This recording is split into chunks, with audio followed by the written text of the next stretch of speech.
السلام علیکم ورحمۃ اللہ وبرکاتہ۔ کیا حال ہے آپ کا؟ الحمد للہ۔ اعوذ باللہ من الشیطان الرجیم، بسم اللہ الرحمن الرحیم۔ الشیطان الرجیم، بسم اللہ الرحمن الرحیم۔ رب اشرح لی صدری ویسر لی امری واحلل عقدۃ من لسانی یفقہوا قولی۔ سیدہ زینب بنت مزعون، پیج 494۔ زینب بنت مزعون، ان کے بارے میں آپ جانتے ہیں کون تھی؟ آپ میں سے کوئی ان کو جانتا ہے؟ کوئی بھی نہیں۔ یہ حضور صلی اللہ علیہ وسلم کی ساس تھی۔ نام زینب، والد کا نام مزعون بن حبیب بن وہب تھا۔ سیدہ زینب کے 3 بھائی تھے، ایک کا نام عثمان بن مزعون کا نام تو سنا ہی ہوگا، دوسرے کا نام قدامہ، اور تیسرے بھائی کا نام عبداللہ تھا، اور یہ تینوں سیدنا مزعون رضی اللہ عنہ کے بیٹے تھے۔ سیدہ زینب رضی اللہ عنہ کے ساتھ امیر المومنین سیدنا عمر بن خطاب نے شادی کی۔ تو یہ کون ہوئی؟ حضرت عمر کی بیوی۔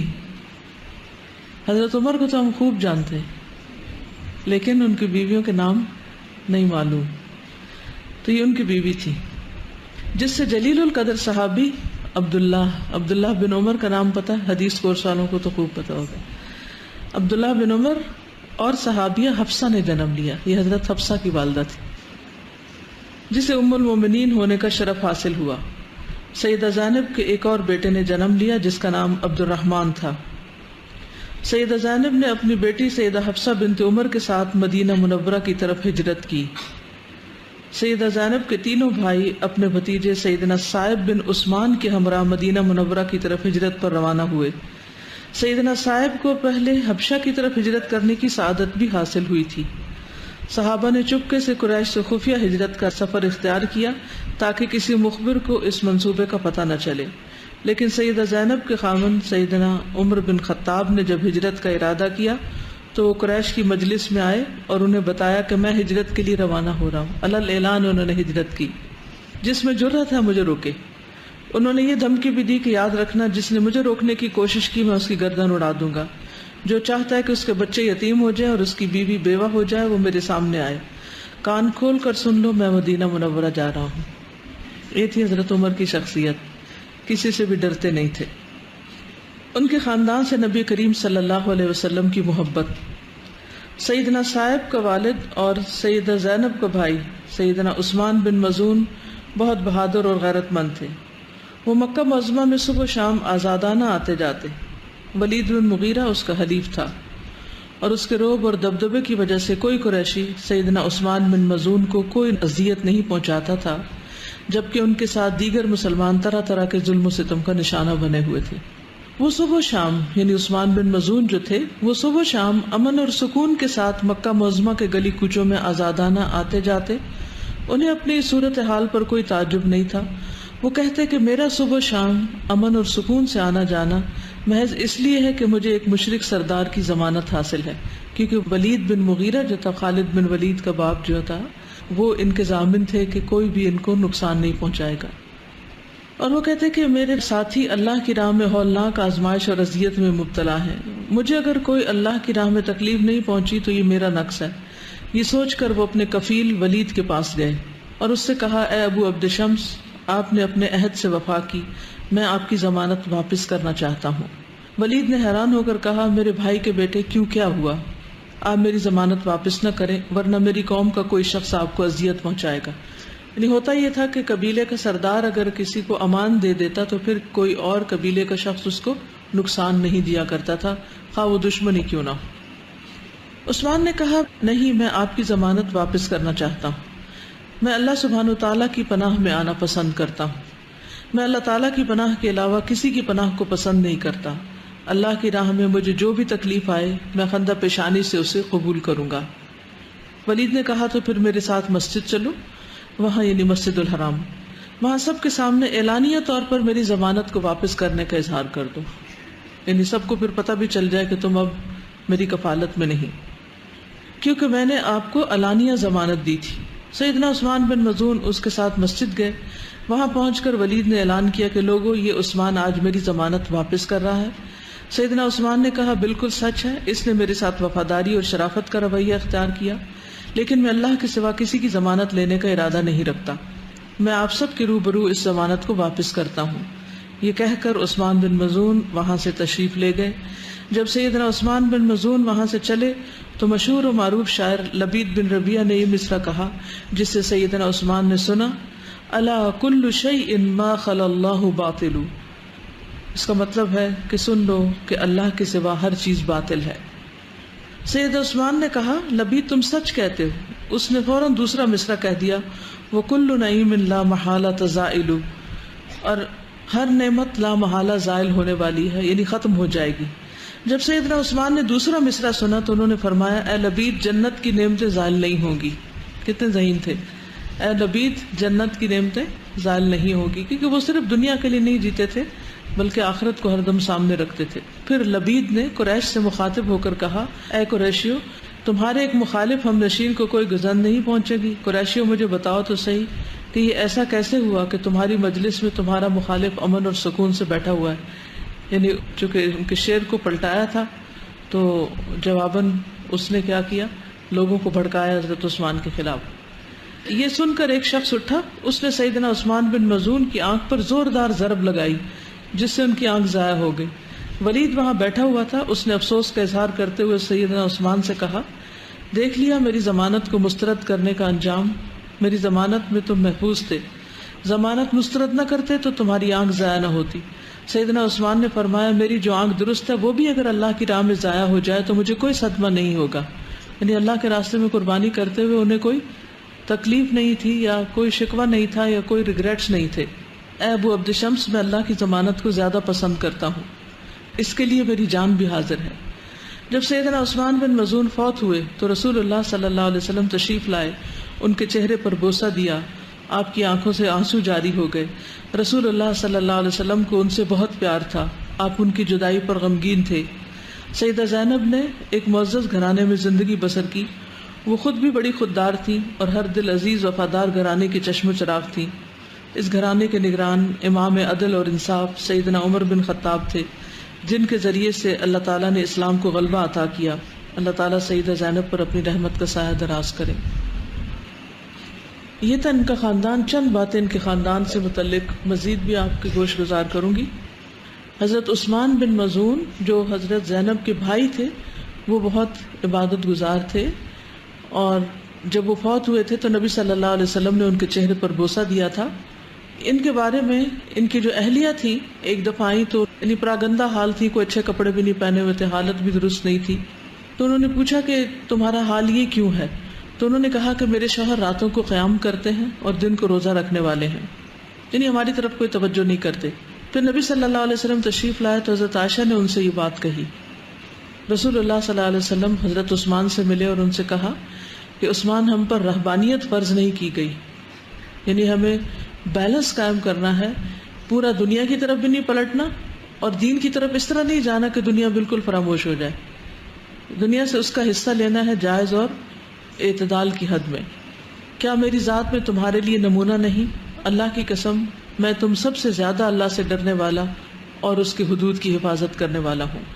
پھر اسی طرح حضرت عثمان بن مظعون جو حضرت زینب کے بھائی تھے، یہ سنت کے بہت طالب تھے، یعنی سنت کی پیروی بہت کرتے تھے۔ عثمان بن مظعون کو حضرت عائشہ سے روایت ہے کہ نبی صلی اللہ علیہ وسلم نے بلا بھیجا تو وہ ان کے پاس آئے۔ آپ نے فرمایا، اے عثمان، کیا تم نے میرے طریقے سے بے رغبتی کی ہے؟ انہوں نے جواب دیا، نہیں ہے اللہ کے رسول، اللہ کی قسم ایسی بات نہیں ہے، بلکہ میں تو آپ کی سنت کا ہی طالب ہوں، یعنی جو آپ کرتے ہیں میں وہی کرنا زیادہ پسند کروں گا۔ آپ نے فرمایا، بے شک میں سوتا بھی ہوں اور نماز بھی پڑھتا ہوں، یعنی رات کو، روزے بھی رکھتا ہوں، نہیں بھی رکھتا ہوں، اور نکاح بھی کرتا ہوں۔ اے عثمان، تم اللہ سے ڈرو، کیونکہ بے شک تم پر تمہاری بیوی کا حق ہے، بے شک تم پر تمہارے مہمان کا حق ہے، بے شک تم پر تمہاری جان کا حق ہے، لہٰذا کبھی روزہ رکھو کبھی نہ رکھو، نماز پڑھو اور سویا بھی کرو۔ یہ ہے اعتدال۔ اعتدال کیا نہیں؟ ساری رات سوتے رہنا یا پھر ساری رات نماز پڑھنا۔ تو ان دونوں ایکسٹریم میں سے درمیان کی راہ کیا ہے؟ سونا بھی اور نماز بھی پڑھنا۔ ام العلا سے روایت ہے کہ جب انصار نے مہاجرین کی میزبانی کے لیے قرہ ڈالا، انصار کون تھے؟ کہاں رہتے تھے؟ مدینہ میں رہتے تھے۔ تو مہاجرین مکہ سے گئے تھے اور پھر وہ کہاں رہے تھے جا کر؟ کس گیسٹ ہاؤس میں؟ لوگوں کے گھروں میں رہے تھے، اور نبی صلی اللہ علیہ وسلم نے آنے والے مہاجرین کو انصار کا بھائی بھائی بنا دیا تھا، مواخات قائم کی تھی۔ تو اس میں قرہ ڈالا جاتا تھا کہ کون کس کے ساتھ جائے گا۔ تو حضرت عثمان بن مظعون کا جو قرہ تھا وہ ان کے حصے میں آیا، ام علا کے حصے میں آیا۔ ام علا کہتی ہیں پھر عثمان ہمارے ہاں بیمار پڑ گئے، میں نے ان کی خوب دیکھ بھال کی لیکن وہ فوت ہو گئے، ہم نے انہیں ان کے کپڑوں میں ہی رہنے دیا۔ اسی دوران نبی صلی اللہ علیہ وسلم تشریف لے آئے تو میں نے کہا ابو صاحب یہ عثمان کی کنیت تھی، تم پر اللہ کی رحمت ہو، میری تمہارے متعلق گواہی ہے کہ اللہ نے تمہیں اپنے ہاں اکرام سے نوازا ہے۔ فوت ہو چکے ہیں اور ان کے بارے میں اچھے الفاظ کہہ رہی ہیں، لیکن الفاظ تھوڑے سے اعتدال سے بڑھے ہوئے ہیں، غلو ہے ان میں۔ کہتی ہیں کہ مجھے یقین ہے کہ اللہ نے تمہیں اپنے ہاں مرنے کے بعد بہت اکرام سے نوازا ہے، جیسے ہمارے ہاں عام طور پر کیا کہتے ہیں، تم جنتی ہو، تمہارا بڑا مقام ہوگا۔ یعنی مردوں کو جب کوئی فوت ہو جائے گھر میں تو بعض اوقات اس کو مخاطب کر کر کے یا آپس میں ایک دوسرے سے رو رو کے باتیں کرتے ہیں جو لوگ، ان میں مبالغہ آرائی ہوتی ہے۔ یہ سن کر نبی صلی اللہ علیہ وسلم نے فرمایا تمہیں یہ کیسے معلوم ہوا کہ اللہ نے انہیں اکرام سے نوازا ہے؟ یعنی اللہ سبحانہ و تعالیٰ کس کے بارے میں کیا فیصلہ کریں گے یہ کسی کو بھی معلوم نہیں۔ کہتی ہے میں نے کہا واقعی مجھے تو کوئی علم نہیں، انہوں نے ریئلائز کر لیا کہ میں نے تو ایسی بات کہہ دی ہے، لیکن اے اللہ کے رسول میرے ماں باپ آپ پر قربان ہوں، اللہ اور کسے نوازے گا؟ آپ نے فرمایا عثمان واقعی انتقال کر چکے ہیں، اللہ کی قسم میں ان کے لیے خیر ہی کی امید رکھتا ہوں، لیکن اللہ کی قسم میں اپنے لیے بھی حتمی طور پر نہیں کہہ سکتا، اپنے بارے میں بھی میں یہ نہیں کہہ سکتا کہ میرے ساتھ کیا معاملہ ہوگا۔ یہ کتنی ڈرنے کی بات ہے نا۔ پھر یہاں پر اعتدال کی ضرورت ہے، نہ ہمیں اللہ کی رحمت سے مایوس ہونا ہے اور نہ ہی ایسی امید رکھنی ہے کہ جس میں بالکل انسان بے فکر ہو جائے اور سمجھے کہ میرے لیے تو جنت کی سیٹ پکی ہے، اس لیے فکر کی بات نہیں۔ یعنی بے فکر ہو کے بھی زندگی نہیں گزارنی اور ہر وقت قلق اور پریشانی میں بھی نہیں گزارنی کہ پتہ نہیں میرا کیا ہوگا، کیونکہ شیطان کیا چاہتا ہے انسان کو اللہ کی رحمت سے مایوس کر دے۔ وہ کہتے ہیں حالانکہ میں اللہ کا رسول ہوں لیکن مجھے نہیں معلوم کہ حتمی طور پر میرے ساتھ کیا معاملہ ہوگا۔ اس سے اللہ سبحانہ تعالیٰ کی قدرت اور عظمت اور بڑائی پتہ چلتی ہے کہ اصل فیصلے کا اختیار اللہ کے پاس ہوگا، ہے بھی اور ہوگا بھی۔ ام علا نے کہا اللہ کی قسم اس کے بعد میں کسی کا بھی تزکیہ نہیں کروں گی، کبھی کسی کے بارے میں ایسے الفاظ نہیں کہوں گی۔ دیکھیے کیا خوبی تھی نا صحابیات کی، ایک بات منہ سے غلط نکلی، تصحیح کی گئی، کوئی مائنڈ نہیں کیا، فوراً اس کی اصلاح کر لی اور کہا کہ آئندہ بھی نہیں کروں گی۔ اگر ہمیں کوئی نصیحت کر دے تو ہم کیا کرتے ہیں جی؟ اگر ہم کوئی غلط بات کر رہے ہیں، کوئی غلط بات منہ سے نکال رہے ہیں، اول تو دین پڑھے ہوئے لوگوں کو بہت سوچ سمجھ کے باتیں کرنی چاہیے، ان کے منہ سے نکلا ہوا ہر لفظ نپا تلا ہونا چاہیے، کیونکہ علم والے جو ہیں وہ انبیاء کے وارث ہیں، ہے ایسا؟ تو انبیاء کس کام کے لیے آئے تھے؟ نبی صلی اللہ علیہ وسلم کس کام کے لیے بھیجے گئے تھے؟ اخلاق کی تکمیل کے لیے۔ انما بعثت لاتمم مکارم الاخلاق۔ اگر کسی کے پاس دین کا علم تو بہت ہو، چاہے وہ حافظ قرآن ہو یا حافظ حدیث ہو یا اور بہت بڑی بڑی باتیں جانتا ہو، لیکن اگر اس کے اندر مینرز نہیں ہیں، اگر اس کو ہنسنے کا طریقہ نہیں آتا، بولنے کا طریقہ نہیں آتا، بات کرنا نہیں آتی، ایک دوسرے کے ساتھ مخاطب ہونے کا طریقہ نہیں آتا، مینرز نہیں ہیں، ایٹیکیٹس نہیں ہیں، تو یہ علم اس کے لیے خطرناک ہے، کیونکہ وہ علم کو بدنام کر رہا ہے۔ کیا قرآن مجید پڑھنے کے بعد اور حدیث کا علم حاصل کرنے کے بعد ہم لغو باتیں کر سکتے ہیں؟ فضول گفتگو کر سکتے ہیں؟ بیہودہ گفتگو کر سکتے ہیں؟ کیا مذاق میں جھوٹ بول سکتے ہیں؟ فضول کی مجلسیں جما سکتے ہیں؟ نہیں۔ اس کا مطلب تو یہ کہ پھر قرآن اندر دل میں گیا نہیں، حدیث کا علم اندر دل میں اترا نہیں. اور یہ کن کی کوالٹی ہوتی ہے کہ جن کے دل میں علم نہ اترے، جن کے اندر ایمان نہ اترے، جن کے اندر علم نہ اترے، جن کے اندر اخلاق نہ ہو، جن کے اندر اخلاص نہ ہو، تو یہ علم ڈینجرس ہو جاتا ہے. اس لیے بہت سنبھل کر بات کرنی چاہیے، کسی کے بارے میں بھی کوئی رائے دیتے ہوئے یا کسی کے بارے میں کوئی تبصرہ کرتے ہوئے. لیکن اگر انسان ہے، ہم پھسل سکتے ہیں. ایسا نہیں ہوتا کہ قرآن پڑھنے کے بعد یا دین پڑھنے کے بعد ہم فرشتے بن جاتے ہیں. فرشتے نہیں بن سکتے، لیکن شیطانی حرکات سے تو پرہیز کرنا چاہیے نا. غلطی ہوگی، لیکن اگر کوئی سمجھائے تو پھر کیا کرنا چاہیے؟ اس کے پیچھے پڑ جانا چاہیے. کس نے مجھے کیوں ایسی بات کہی؟ اس کے ساتھ بیر رکھ لینا چاہیے؟ نہیں. تو آپ دیکھیے صحابیہ کی خوبی، کہنے لگی آج کے بعد میں ایسا کبھی نہیں کروں گی. البتہ اس واقعے سے مجھے بہت رنج ہوا. پھر میں سو گئی تو میں نے خواب دیکھا عثمان بن مظعون کے لیے ایک بہتا ہوا چشمہ ہے. میں رسول اللہ صلی اللہ علیہ وسلم کے پاس آئی اور آپ سے اپنا خواب بیان کیا تو آپ نے فرمایا یہ ان کا عمل تھا جو جاری ہے. بہتا چشمہ کیا ہے خواب میں؟ صدقہ جاریہ. اور یہ کس کے لیے تھا؟ حضرت عثمان کے لیے. یعنی انشاءاللہ اللہ تعالیٰ ان کے ساتھ اچھا معاملہ کرے گا. اللہ تعالیٰ نے ان کو خواب میں دکھا بھی دیا، ان کے گمان کو سچ کر دیا. لیکن پھر بھی انسان کو بہت سنبھل کر بات کرنی چاہیے. کسی زندہ یا مردہ کے بارے میں جو اوپینین دینا ہے وہ بہت سوچ سمجھ کے دینا چاہیے. اسی طرح کسی کے بارے میں یہ بھی نہیں کہنا چاہیے کہ اللہ تعالیٰ اس کو بخشے گا نہیں. ایک شخص نے دوسرے کے بارے میں یہ کہا، دونوں کی روح اللہ نے قبض کر لی. جو گناہگار تھا جس کے بارے میں یہ فتویٰ دیا گیا کہ اس کو اللہ نہیں بخشے گا، اللہ نے اسے اپنی رحمت سے بخش دیا. اور جو یہ فتویٰ دینے والا تھا کہ اس کو اللہ نہیں بخشے گا، اللہ تعالیٰ نے اس کو پکڑ کے جہنم میں ڈال دیا. کہ تمہیں کس نے یہ اختیار دیا ہے کہ میری مخلوق کے بارے میں تم فیصلے کرو؟ نبی صلی اللہ علیہ وسلم ان سے بہت محبت کرتے تھے. جب یہ فوت ہوئے تو ان کا جنازہ لایا گیا اور دفن کیا گیا تو نبی صلی اللہ علیہ وسلم نے ایک شخص سے فرمایا کہ ایک پتھر لاؤ، لیکن وہ اس کو اٹھا نہیں سکا. تو رسول اللہ صلی اللہ علیہ وسلم اس کی طرف اٹھے، اپنی کلائیوں سے کپڑا ہٹایا، یعنی ایسے بازو پیچھے کیے. پھر آپ نے اس پتھر کو اٹھایا اور قبر پر سر کی طرف رکھ دیا اور فرمایا میں اس سے اپنے بھائی کی قبر پہچان سکوں گا، اور میرے اہل میں سے جو کوئی فوت ہوا میں اسے اس کے قریب دفن کروں گا. یعنی یہ آپ کی ان سے محبت تھی. حضرت زینب کے دوسرے بھائی، ایک بھائی تو یہ عثمان تھے، دوسرے بھائی قدامہ تھے. یہ بدری صحابی ہیں، جنگ بدر میں انہوں نے حصہ لیا تھا. ان کا مقام بہت بڑا ہے. اور حضرت عمر نے ان کو بحرین کا عامل بنایا تھا، گورنر بنایا تھا. یہ بھی حضرت عبداللہ بن عمر اور حضرت حفصہ کے ماموں تھے.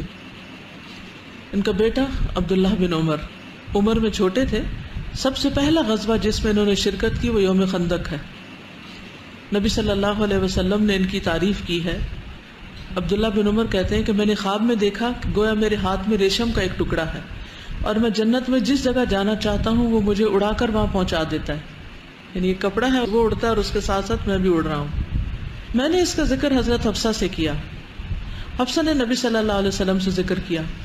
آپ نے فرمایا بے شک تمہارا بھائی نیک آدمی ہے، بے شک عبداللہ نیک آدمی ہے. نبی صلی اللہ علیہ وسلم نے ان کی تعریف فرمائی.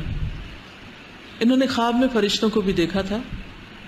ابن عمر سے روایت ہے، کہتے ہیں کہ میں نے نبی صلی اللہ علیہ وسلم کے زمانے میں خواب دیکھا گویا ایک گاڑھے ریشمی کپڑے کا ایک ٹکڑا میرے ہاتھ میں ہے جسے میں جنت میں جس جگہ بھی ارادہ کرتا ہوں یہ اڑا کے مجھے لے جاتا ہے. میں نے دیکھا جیسے دو لوگ میرے پاس آئے اور انہوں نے مجھے آگ کی طرف لے جانے کا ارادہ ہی کیا تھا کہ ایک فرشتہ ان سے آ کر ملا اور مجھ سے کہا کہ ڈرو نہیں، اور اس سے کہا کہ چھوڑ دو. یعنی اسی خواب میں دوسرے روایت میں کیا آتا ہے کہ کوئی ان کو دوزخ کی طرف لے جانا چاہتا ہے تو فرشتوں نے ان کو چھڑایا. نبی صلی اللہ علیہ وسلم کا بہت زیادہ اتباع کرنے والے تھے. آپ میں سے کسی کو معلوم ہے کہ ان کا کوئی واقعہ جس سے پتہ چلتا ہو کہ یہ آپ کی بہت اتباع کرتے تھے؟ کیا کرتے تھے؟ اگر مختصر بھی یاد ہے تو بتائیے. السلام علیکم. بخاری کی روایت ہے کہ حضرت عبداللہ بن عمر جو ہیں جب سفر میں ہوتے تو ہر اس مقام پہ رکتے تھے جہاں نبی صلی اللہ علیہ وسلم رکتے تھے، یہاں تک کہ وہ اپنی اونٹنی کو بھی اسی طرح سے گھما کر بٹھاتے تھے جیسے نبی صلی اللہ علیہ وسلم بٹھاتے تھے. حدیث روایت کرتے ہوئے اپنے قمیض کا ایک بٹن کھول دیتے تھے کیونکہ جب انہوں نے وہ حدیث نبی صلی اللہ علیہ وسلم سے سنی تھی تو آپ کا بھی وہ بٹن کھلا ہوا تھا. اسی طرح سبتی جوتے پہنتے کہتے ہیں کہ میں نے رسول اللہ صلی اللہ علیہ وسلم کو ایسے جوتے پہنے ہوئے دیکھا جن پر بال نہیں تھے، آپ نے انہی پر وضو کیا، میں انہی کو پہننا پسند کرتا ہوں۔ پھر زرد رنگ پہننا پسند کرتے۔ پھر اسی طرح یہ ہے کہ نبی صلی اللہ علیہ وسلم کے اعمال جاننے کی کوشش کرتے۔ جب آپ کعبہ کے اندر داخل ہوئے تھے تو آپ کے ساتھ بلال، اسامہ اور عثمان بن طلحہ تھے، تو دروازہ بند ہو گیا، یعنی اور کوئی اندر نہیں جا سکا۔ ابن عمر کہتے ہیں میں جلدی سے آگے بڑھا بعد میں، اور میں نے بلال سے پوچھا کہ کعبہ کے اندر کیا تھا، اور آپ نے کہا نماز پڑھی تھی، تو بتایا گیا کہ 2 ستونوں کے درمیان۔ ابن عمر کہتے ہیں مجھے یہ پوچھنا یاد نہ رہا کہ کتنی رکعتیں پڑھی تھی، یعنی اتنی ڈیٹیل جانتے تھے نبی صلی اللہ علیہ وسلم کے اعمال کے بارے میں۔ اور پھر نہ صرف یہ کہ خود جانتے تھے بلکہ لوگوں کو بھی اس کی تعلیم دیتے تھے، اور اگر کوئی سنت کی مخالفت کرتا تو اس پر غصہ بھی کیا کرتے تھے۔ ابن عمر سے روایت ہے کہ رسول اللہ صلی اللہ علیہ وسلم نے فرمایا عورتوں کو رات کے وقت مسجدوں کی طرف نکلنے کی اجازت دو، تو ان کا بیٹا جس کو واقد کہا جاتا تھا وہ بولا تب وہ اس کو خرابی اور بگاڑ بنا لے گی، یعنی میں نہیں اجازت دوں گا۔ تو ابن عمر نے ان کے سینے پہ مارا اور کہا میں تمہیں حضور صلی اللہ علیہ وسلم کی حدیث سنا رہا ہوں اور تم کہتے ہو کہ نہیں، یعنی تمہاری بات بڑی ہے یا نبی صلی اللہ علیہ وسلم کی بڑی ہے؟ لیکن یہ ہے کہ نبی صلی اللہ علیہ وسلم کی سنتوں پر عمل کی ترغیب بھی کیا کرتے تھے، اور اگر کوئی نہیں کر رہا ہوتا تھا تو اس کو باقاعدہ سکھایا بھی کرتے تھے۔ خود بھی تہجد گزار تھے، بہت باادب تھے، بہت مینر فل تھے، قرآن کی تلاوت کرتے وقت کچھ بولتے نہیں تھے، اور اسی طرح اپنے ہاتھ سے محنت کرتے تھے۔ انہوں نے نبی صلی اللہ علیہ وسلم کے زمانے میں اپنے ہاتھوں سے گھر بنایا، یعنی خود تعمیر کیا تاکہ بارش سے حفاظت رہے اور دھوپ سے سایہ حاصل ہو۔ اور کہتے ہیں کہ اللہ کی مخلوق میں سے کسی نے اس کام میں میری مدد نہیں کی، یعنی اکیلے سارا گھر تعمیر کیا۔ اپنے نفس کا بھی بہت محاسبہ کیا کرتے تھے۔ حضرت زینب کی بیٹی حضرت حفصہ بہت زیادہ روزے رکھنے والی اور بہت قیام کرنے والی خاتون تھی، صوامہ قوامہ، کتابت اور طب کا علم رکھنے والی تھی، یعنی لکھنا بھی جانتی تھی اور طبی نسخے بھی معلوم تھے۔ حضرت زینب بنت مخزوم کی اولاد یا ان کی مزید اولاد ان کے پوتے سالم بن عبداللہ تھے۔ سالم کو کون جانتا ہے؟ جی کون تھے وہ؟ یہ سالم بن عبداللہ ہے، عبداللہ بن عمر کے بیٹے ہیں یہ سالم، ان کے پوتے ہیں حضرت زینب کے۔ فقہائے مدینہ کے بارے میں نہیں معلوم؟ دیکھیے لائبریری ہے اوپر آپ کی، مختلف شخصیتوں کے بارے میں کھڑے کھڑے بھی کتابوں کو کھنگالا کریں، دیکھا کریں اور تاریخ کو جاننے کی کوشش کریں۔ یہ ابن عمر کے بہت مشابہ تھے۔ امام مالک کہتے ہیں کہ سالم بن عبداللہ کے زمانے میں کوئی ایک بھی ان جیسا نہیں تھا جو پہلے گزرے ہوئے نیک لوگوں کے مشابہ ہو، زہد میں، فضیلت میں اور زندگی بسر کرنے میں، یعنی صرف شکل و صورت میں اپنے باپ کے مشابہ نہیں تھے بلکہ نیکی اور تقوی اور زہد میں بھی۔ فقہائے اہل مدینہ میں سے تھے، 7 لوگ تھے فقہائے اہل مدینہ میں سے۔ ابن مبارک کہتے ہیں کہ جب ان کے پاس کوئی مسئلہ پیش کیا جاتا تو کوئی فیصلہ کرنے والا فیصلہ نہ کرتا جب تک کہ ان سب کی طرف سے وہ مسئلہ پیش کیا جاتا اور وہ اس میں غور کرتے اور مل کر ایک رائے قائم کرتے اور پھر اس کے مطابق فیصلہ ہوتا، یعنی ایک کمیٹی تھی یا گروپ تھا فقہا کا، جب کوئی سوال آتا تو وہ سارے غور و خوض کرتے اور پھر اس کے بعد جواب دیا جاتا۔ ان کی جو حدیث کی نریشن ہے، چین ہے، اس کو کیا کہتے ہیں؟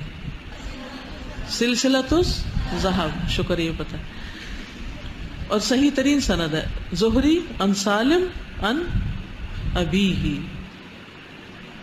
پھر ان کے ایک اور بیٹے تھے عبداللہ بن عمر کے، ان کا نام بھی عبداللہ تھا۔ یہ ثقت ہے اور حدیثیں کم روایت کرتے تھے۔ پھر حمزہ بن عبداللہ، ان کو بھی فقہائے اہل مدینہ میں ذکر کیا گیا ہے، سالم کے حقیقی بھائی تھے۔ پھر بلال بن عبداللہ، یہ سب حضرت عمر کے پوتے ہیں، یہ بھی فقہائے اہل مدینہ میں سے تھے۔ پھر عبید اللہ بن عبداللہ، پھر زید بن عبداللہ، پھر پڑپوتے ہیں عبداللہ بن واقد، عبدالعزیز بن ابی سلمہ، زید بن محمد۔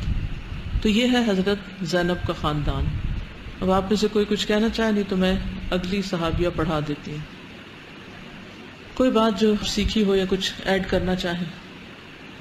استاذہ میں یہی سوچ رہی تھی کہ ایک تو یہ کہ جو عثمان بن مخزوم تھے، ایک طرف تو یہ پتہ چل رہا ہے کہ نبی صلی اللہ علیہ وسلم ان سے محبت کتنی زیادہ کرتے تھے، لیکن اتنی محبت کے باوجود بھی آپ نے حتمی بات نہیں کی۔ تو حتمی بات ہم کسی کے بارے میں بھی نہیں کہہ سکتے، امید البتہ اچھی جو ہے گمان یہ رکھ سکتے ہیں۔ تو اس میں وہی بات ہے کہ بہت لرننگ ہے ہم سب کے لیے کہ بعض اوقات جن سے ہم زیادہ محبت کرتے ہیں ان کے بارے میں ہم غلو کا شکار ہو جاتے ہیں نا، غلو ہوتا ہی وہیں ہے. تو یہ ایک بہت ہے کہ اعتدال ہو. محبت ہو، نفرت ہو، غصہ ہو، غم ہو، ہر چیز میں اعتدال ہی خوبصورتی. بالکل.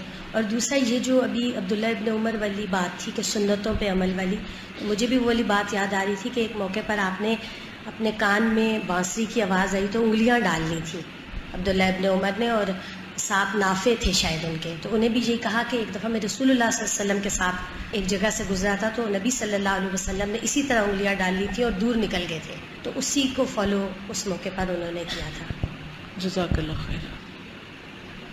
اگلی صحابیہ ہیں سیدہ ام حکیم رضی اللہ تعالی عنہا. یہ عرب کے دو مشہور خاندانوں سے منسلک تھی. ایک ابو جہل کا خاندان بنو مخزوم اور ایک ولید بن مغیرہ کا. نام ام حکیم، والد کا نام حارث بن ہشام بن مغیرہ اور خامند کا نام اکرمہ بن ابی جہل تھا. ابو جہل ان کا چچا تھا. ابو جہل کون تھا؟ ام حکیم کا چچا. ام حکیم اور اس کا خامند اکرمہ دونوں ابتداء میں اسلام کے شدید ترین مخالف تھے. اس کا سسر ابو جہل اسلام کا سخت ترین دشمن اور اسلام کا راستہ روکنے والوں کا سردار تھا. ان کی والدہ کا نام فاطمہ بنت ولید بن مغیرہ تھا. خالد بن ولید کی بہن تھی. تب آپ دیکھ رہے ہیں دونوں طرف سے قریش کے مشہور خاندان سے تعلق رکھتی تھی، سسرال اور میکے دونوں کی طرف سے. خالد بن ولید ان کے ماموں تھے. ابتداء میں اکرمہ اور ام حکیم دونوں مل کر مسلمانوں کے خلاف ہونے والی لڑائیوں میں شرکت کرتے تھے، یعنی جنگوں میں اپنے شوہر کے ساتھ ہوتی تھی. ابو جہل جنگ بدر میں افرا کے بیٹوں کے ہاتھوں بری طرح قتل ہوا. وہ زخمی ہو کر زمین پر گرا ہوا تھا کہ سیدنا عبداللہ بن مسعود کا اس کے پاس سے گزر ہوا. سیدنا عبداللہ بن مسعود نے ابو جہل کو دیکھا کہ وہ آخری سانس لے رہا ہے تو اسے پاؤں سے ٹھوکر ماری، پھر اس کا سر کاٹ کر رسول اللہ کی خدمت میں پیش کر دیا صلی اللہ علیہ وسلم. آپ نے جب اس امت کے فرعون کا سر دیکھا تو اللہ کا شکر ادا کیا. جب اکرمہ نے اس بات کا مشاہدہ کر لیا کہ اس کا باپ اپنے انجام کو پہنچ چکا ہے تو اس کے دل میں رسول اللہ صلی اللہ علیہ وسلم اور مسلمانوں کے خلاف غصہ، بغض اور کینہ اور زیادہ بڑھ گیا. ادھر صفوان کا والد امیہ بن خلف بھی میدان بدر میں قتل ہو گیا تھا. صفوان اور اکرمہ دونوں نے بدر کے مقتولین کا بدلہ لینے کا عزم کیا اور یہ معاہدہ طے پا گیا کہ اب مسلمانوں کے ساتھ مقابلہ میدان احد میں ہوگا. قریش نے یہ فیصلہ کیا کہ اس دفعہ خواتین بھی معرکہ میں حصہ لینے کے لیے روانہ ہوں گی، یعنی بدر میں تو نہیں تھی لیکن جنگ احد میں خواتین کو بھی جانا تھا تاکہ وہ مردوں کو حوصلہ دیں اور لڑائی پر ان کے دلوں میں بہادری کا احساس پیدا کریں. ہند بنت عتبہ ابو سفیان بن حرب کے ساتھ تھی، ان کی بیوی. ریتا بنت منبع عمرو بن العاص کے ساتھ. ام حکیم بنت حارث اکرمہ بن ابی جہل کے ساتھ، اور برزہ بنت مسعود صفوان بن امیہ کے ساتھ جنگ کے لیے روانہ ہوئی. جنگ احد میں قریش کا پلہ بھاری ہوا اس لیے کہ تیر اندازوں نے پہاڑ کا درہ چھوڑ دیا تھا. انہوں نے اپنے قائد رسول اللہ صلی اللہ علیہ وسلم کی حکم عدولی کی تھی، اس لیے جنگ کا پانسہ مسلمانوں کے خلاف پلٹ گیا. غزوہ خندق میں قریش کے ساتھ اکرمہ بن ابی جہل نے بھی میدان سے راہ فرار اختیار کیا تھا. فتح مکہ کے دن اسلام قبول کرنا. اتنے سارے سال یہ مسلسل اسلام کے مسلمانوں کے دشمن رہے اور مختلف جنگوں میں شرکت کرتے رہے. فتح مکہ کے دن لوگ جوک در جوک دار اسلام میں داخل ہونے لگے، لیکن اکرمہ بن ابی جہل خوف زدہ ہو کر یمن کی طرف فرار ہو گیا. ہند بن عتبہ کو یقین آ گیا کہ اسلام غالب آ گیا ہے، اب قریش اسلام کا مقابلہ نہیں کر سکیں گے. وہ ام حکیم اور بعض دیگر خواتین کو اپنے ساتھ لے کر رسول اللہ صلی اللہ علیہ وسلم کی خدمت میں حاضر ہوئی تاکہ تمام خواتین رسول اللہ صلی اللہ علیہ وسلم کی بیعت کر لیں اور اسلام قبول کرنے کی سعادت سے بہرہ ہو جائیں. جب ام حکیم نے رسول اللہ صلی اللہ علیہ وسلم کی بیعت کر کے اسلام قبول کر لیا اور رسول اللہ صلی اللہ علیہ وسلم سے اپنے خامند اکرمہ کے لیے ضمانت طلب کی تو آپ نے ضمانت دے دی. وہ اپنے خامند کی تلاش میں سمندر کی طرف گئیں. جب وہ ساحل پر پہنچی وہ یمن جانے کے لیے کشتی پر سوار ہو رہے تھے. یہ واقعہ تھوڑا سا یہاں دوسری طرح بتایا گیا جو کہ ضعیف روایت ہے. حقیقت یہ ہے کہ وہ اس کشتی پہ سوار ہو چکے تھے اور راستے میں کشتی ڈولنے لگی تو جو ملاح تھا اس نے کہا کہ لات و عزا نہیں بچا سکتے، اب صرف اللہ کو پکارو. تو اکرمہ کے دل میں کیا خیال آیا تھا کہ یہی تو وہ بات تھی کہ جس کی ہمیں اتنے عرصے سے تعلیم دی جا رہی تھی اور ہمیں سمجھ نہیں آ رہی تھی. اگر لات اور عزیٰ یہاں نہیں بچا سکتے تو پھر ان کو ماننے کا کیا فائدہ. تو اس طرح اسلام ان کے دل میں داخل ہو گیا. یہ واپس آئے اور پھر ان کی نبی صلی اللہ علیہ وسلم سے امان لے کر اسلام قبول کر لیا. اکرمہ اپنی بیوی کی باتیں سن کر مطمئن ہوا اور اس کے ساتھ واپس مکہ معظمہ آ گیا اور اس نے اسلام قبول کر لیا. ام حکیم کی جہاد کے ساتھ محبت. اسلام قبول کرنے کے بعد اکرمہ میں یہ انقلاب آیا کہ اب وہ اسلام کے مخالفین کا سخت ترین دشمن بن گیا. یہ ہے کامیاب حکمت عملی کے جس میں دشمن بھی دوست بن جائیں. وہ خالد بن ولید کے ساتھ رومیوں کے ساتھ نبرد آزما ہونے کے لیے جنگ یرموک میں شریک ہوئے. جب مارکا گرم ہوا، زور کا رن پڑا تو اکرمہ نے جذبہ شہادت سے سرشار ہو کر کہا، آج موت پر میری بیعت کون کرے گا؟ خالد بن ولید نے کہا کہ اپنے آپ کو موت کے منہ دھکیلنے کی باتیں نہ کرو. انہوں نے جذبہ جہاد سے سرشار ہو کر خالد بن ولید سے کہا، آج مجھے چھوڑ دو، میں ان تمام کوتاہیوں کا کفارہ دینا چاہتا ہوں جو میری طرف سے یا میرے باپ کی طرف سے اسلام کے خلاف سرزد ہوتی رہیں. آج میں سب دھونے دھو دینا چاہتا ہوں، یعنی سارے داغ مٹانا چاہتا ہوں. یہ کہتے ہوئے دشمن کی صفوں میں گھس گئے اور گھمسان کی لڑائی میں داد شجاعت دیتے ہوئے جام شہادت نوش کر لیا. جنگ یرموک میں بہت سے لوگ شہید ہوئے تھے، جن میں سے ایک اکرمہ بھی تھے. کن کے دور میں ہوئی تھی یہ جنگ؟ حضرت ابوبکر صدیق رضی اللہ تعالیٰ عنہ کے دور میں. جب ام حکیم نے عدت پوری کر لی تو خالد بن سعید نے ان کے ساتھ شادی کی. 400 دینار گولڈ کوائن ہوتا ہے، 400 دینار ان کا مہر مقرر ہوا. چونکہ یہ بھی جنگ میں شریک تھی، وہیں پر تھی، شوہر شہید ہو گئے اور کافی عرصے تک فوجیں وہیں پر رہیں. جب ان کی عدت گزر گئی تو ان کا دوسرا نکاح ہوا. ولیمے کا اہتمام مرج الصفر نامی پل کے پاس کیا گیا. بعد میں اس پل کا نام ام حکیم کے نام سے موسوم کر دیا گیا. آج تک اس پل کا نام یہی ہے. ولیمے سے فارغ ہو کر خالد بن سعید رومی فوج سے مقابلے کے لیے میدان میں نکلے اور لڑتے ہوئے جام شہادت نوش کر گئے. اور یہ وہ دن تھا جب وہ دلہن بنی ہوئی تھی، یعنی یہ دلہن بنی ہوئی تھی اور ولیمہ ان کا ہوا تھا. ابھی کہتے ہیں کہ ولیمے کا کھانا لوگ کھا رہے تھے کہ اتنے میں رومی اچانک آ گئے تو سب نے کھانا چھوڑا اور رومیوں کا مقابلہ کرنے لگ گئے. خالد بن سعید جو تھے وہ بھی اس میں شریک تھے، ان کی بھی شہادت ہو گئی. جب ام حکیم نے یہ صورتحال دیکھی تو خیمے کی ایک لٹ پکڑ کر اس کے ساتھ 7 دشمنوں کو واصل جہنم کیا. ہمارے یہاں دلہنیں کیا کرتی ہیں؟ پانی کا گلاس اٹھا کے بھی نہیں پیتی. کہتے ہیں کہ بہت تیر انداز بھی تھی. جنگ احد میں انہوں نے تیر چلائے تھے اور یہاں بھی یہ بہادری کے ساتھ لڑ رہی ہیں. یہ نہیں کہا کہ میرا شوہر تو چلا گیا، اب مجھے جینا کس کے لیے ہے تو میں بیٹھ جاؤں. اٹھی اور کام شروع کر دیا. ہماری شادیاں کیسے ہوتی جن میں سارے فرائض سے پھر غافل ہو جاتے ہیں، لیکن کچھ لوگ نہیں بھی ہوتے. راز زاہدہ فہمید کے بیٹے کا ولیمہ تھا اور آج وہ کلاس میں موجود ہے ماشاءاللہ. ایسی مثالیں بھی ہیں، کیونکہ جب انسان دین پڑھتا ہے تو پھر دین پرائرٹی ہوتا ہے. فرائض کی ادائیگی کرتا ہے انسان، لیکن اس کے ساتھ اللہ کے کام کو نہیں بھولتا. یعنی یہ نہیں کہا کہ شادی نہ کرو، شادی کرنی نہیں چاہیے. نہیں، شادی کرنی چاہیے اور شادی کے موقع پر خوشی بھی کرنی چاہیے، ولیمہ بھی کرنا چاہیے، یعنی کھانا کھلانا بھی چاہیے، لیکن اس کے ساتھ ساتھ اپنی نمازیں، اپنے فرائض، اپنی ذمہ داریاں ان کو نہیں بھولنا چاہیے. یہ ہیں وہ لوگ جنہوں نے قربانیاں کی ہیں اور ان کی قربانیوں کی وجہ سے پھر اتنے بڑے علاقے میں اسلام پھیلا اور آج ہم مسلمان ہیں. ان لوگوں کی قربانیوں کی بدولت یہ دین ہم تک بھی پہنچا، جس میں مردوں کے ساتھ ساتھ عورتیں بھی شامل تھیں. اللہ سبحانہ وتعالیٰ ام حکیم پر اپنی رحمت کا سایہ دراز کرے اور انہیں جنت الفردوس میں جگہ عطا کرے. آمین یا رب العالمین. کیا سیکھا آپ نے؟ کیونکہ اتنے افسوس سے یہ کہنا پڑتا ہے کہ بعض لڑکیاں شادی کے دن جب دلہن بنتی ہے تو نماز بھی نہیں پڑھتی، یا بعض اوقات تیمم کر رہی ہوتی ہیں کہ وہ 1000 روپے دے کر جو میک اپ کیا ہے وہ وضو سے دھل جائے گا. تو تیمم سے تو نماز نہیں ہوتی، پانی موجود ہے. بعض نماز ہی نہیں پڑھتے، بعض جمع کرتے ہیں اور بعض وضو نہیں کرتے، اور بعض پڑھتے ہیں تو صحیح سطر کا لحاظ نہیں رکھتے، کیونکہ وہ اس طرح اکڑ کے بیٹھ جاتے ہیں کہ پھر سجدے کے لیے تو جھکا ہی نہیں جا سکتا. انسان کیوں ایسا لباس پہنے جو عبادت کے راستے میں رکاوٹ بنے یا عبادت کے تقاضے پورے نہ کرے؟ ان سب چیزوں کا خیال کون رکھتا ہے؟ یہ دور اندیشی کس کے اندر ہوتی؟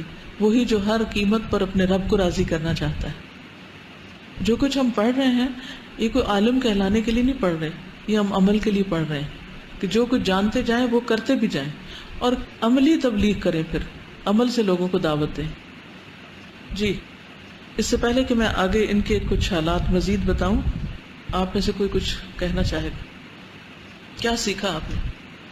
میں نے جو سیکھا وہ یہ کہ ایمان انسان کی ہر چیز کو تبدیل کر دیتا ہے. ایمان انسان کو اندر باہر سے بدل دیتا ہے. ایمان نہیں تھا تو یہ کیا تھی؟ اسلام کی دشمن تھی، مسلمانوں کے خلاف جنگوں میں شرکت کی. جب ایمان آ گیا تو پھر کیا کیا؟ اسلام سے محبت کرنے والی اور اس کی خاطر سب کچھ قربان کرنے والی. پہلے کی زندگی اور بعد کی زندگی میں فرق آ گیا، عملی فرق. اس میں جو بات کہہ رہے ہیں نا کہ وہ لڑائی میں مردوں کے ساتھ عورتوں کو اپنے ساتھ لے کر گئے، کیوں؟ تب ہماری خواتین کو دیکھا جائے کہ اگر کوئی اہم پروجیکٹس ہوتے ہیں یا کوئی ایسی چیز ہو تو ہمارے مرد ہمیں اپنے ساتھ نہیں رکھنا چاہتے ہیں. اب یہاں پر یہ کہہ رہے ہیں کہ ساری خواتین تو نہیں گئی تھی، لیکن ام حکیم جیسی خواتین جو ایسے خاندان سے بھی تعلق رکھتی تھی جو تلوار کا دھنی تھا اور جو بہت ہی بہادر اور جنگجو قسم کے لوگ تھے، اور ان کی بھی تربیت ان خاندانوں کے ذریعے ایسی ہوئی تھی، یعنی کہ ان کے اندر بھی قابلیت تھی. تو قابلیت شرط ہے. اگر کسی خاتون میں قابلیت ہے کسی کام کے کرنے کی تو پھر اس کو نہیں پیچھے کرنا چاہیے. لیکن اس سے یہ اصول بھی نہیں نکلتا کہ ہر خاتون کو ساتھ لے چلیں اور وہ رونا دھونا وہاں ڈال دیں اور سارا کام بگڑ جائے، الٹا بوجھ بن جائے. جیسے کہہ رہے ہیں نا کہ حوصلہ دینے کے لیے اور ان کو بہادری کا احساس برقرار رکھنے کے لیے، یعنی ان کا کانفیڈنس جو ہے وہ. یہ جو 4 جن خواتین کے نام لیے گئے نا، یہ سب سرداروں کی بیویاں تھیں اور بہت کیپیبل. اور مردوں کو عام طور پہ دیکھا جائے نا، وہ خود جیسے مرضی ہوں، پڑھے لکھے ہوں، ان پڑھ ہوں، جو مرضی ہوں، جس مرضی لیول کے ہوں، ان کو ہمیشہ خواتین وہ اچھی لگتی ہیں جو ایموشنلی اپنا بوجھ اٹھا سکتی ہوں، اور خاص طور پہ جو اسٹرانگ ہوں، کانفیڈنٹ ہوں اور زندگی جینا جانتی ہیں. کیونکہ بات بات پہ رونا اور بات بات پہ ہمت چھوڑ دینا، بات بات پہ دوسروں پہ ڈپینڈ کرنا، ہر وقت دوسروں کا سر کھانا، اس سے انسان دوسروں کے لیے ایک بیزاری پیدا کرنے والی کیفیت پیدا کرتا ہے اور دوسروں کے لیے ایک مصیبت بن جاتا. اپنا بوجھ خود اٹھانے کی عادت ہونی چاہیے، اور سب سے بڑا ایموشنل بوجھ. اور وہ کون اٹھا سکتا ہے؟ ایموشنلی اسٹرانگ کون ہوتا ہے؟ جس کو اللہ کے سامنے رونا آتا ہے، جو اللہ کے سامنے روتا ہے، پھر اس کو لوگوں کے سامنے رونے کی ضرورت نہیں پیش آتی. جی اس میں استاذہ یہ ہے کہ وہ پہلے بھی جنگوں میں جاتی تھی، بعد میں بھی جاتی تھی. یعنی پہلے جب جاتی تھی تو یہ نہیں کہا بعد میں اسلام لا کے تو اب میں گھر میں بیٹھ جاؤں، اب تو میں نے پردہ شروع کر دیا کچھ.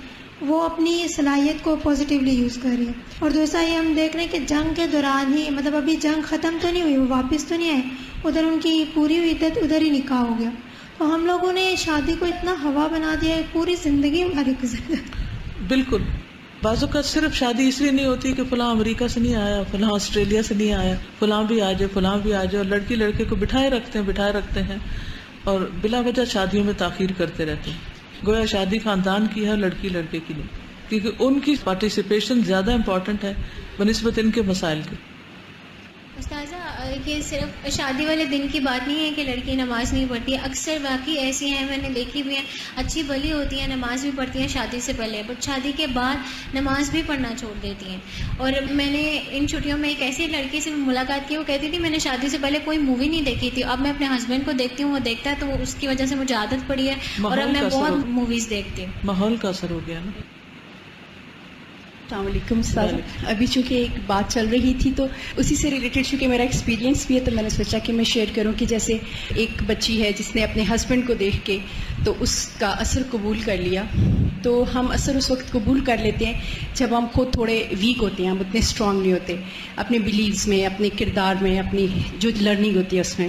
اب جب میری شادی ہوئی تھی تو میرے ساتھ بھی کچھ ایسا ہی تھا کہ ہم ہسبینڈ وائف ٹوٹلی ڈفرینٹ تھے. تو اس میں سوچ میں پڑ گئی تھی کہ کیا کرنا چاہیے.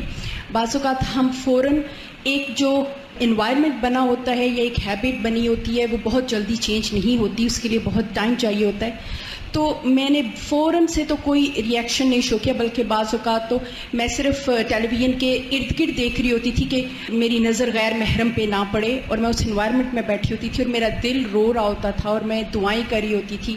اور پھر میں کوشش کرتی تھی کہ وہ چیزیں جن کے تھرو، جیسے کہ ہم دیکھتے تھے کہ پانی جو ہوتا ہے وہ اپنا اثر ماحول سے بھی قبول کرتا ہے، اور پھر وہ جس کے اندر جاتا ہے اس کے اوپر بھی قبول کرتا ہے. تو جو دم کی چیزیں تھیں، جو دعائیں تھیں مسنون، ان کو پڑھنا، اور بہت مجھے تقریباً 10 ایئرس لگے، گریجول چینج آیا.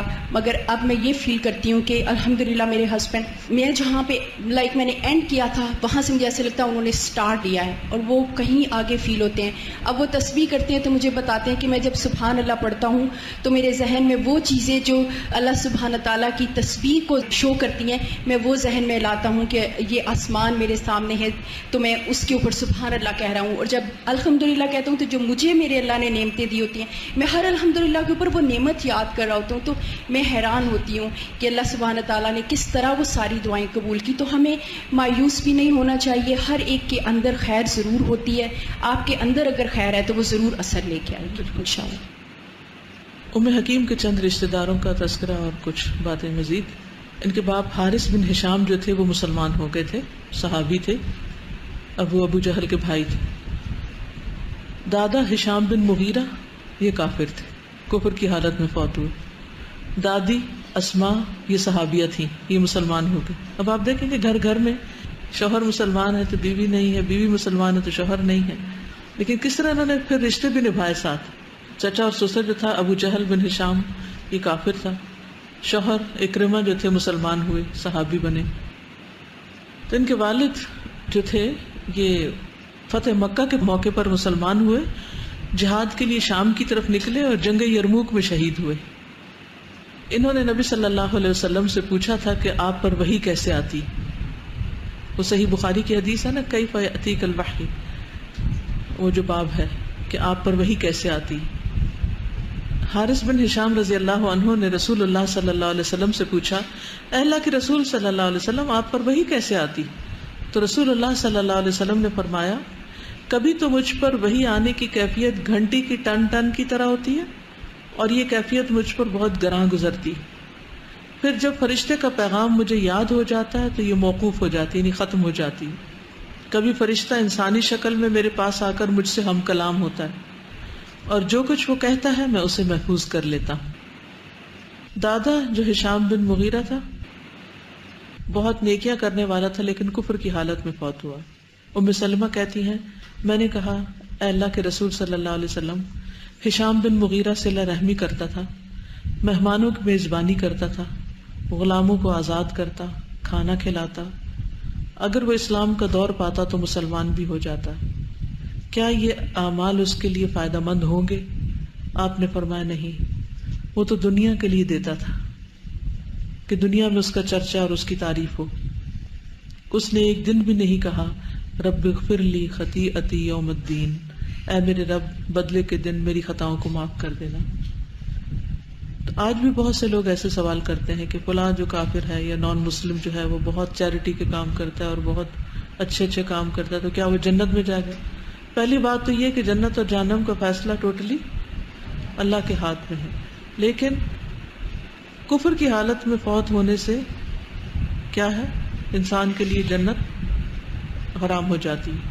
تو پھر وہ نیکیاں کیا ہوئیں، ان کا بدلہ دنیا میں مل جاتا ہے کیونکہ وہ دنیا کے لیے کی گئی تھی، آخرت کے لیے نہیں کی گئی تھی. تو جو جہاں کے لیے کرتا ہے وہیں پر اس کا صلہ پاتا ہے. پھر اکرمہ بن ابی جہل، ام حکیم نے ان کو خط لکھا تھا.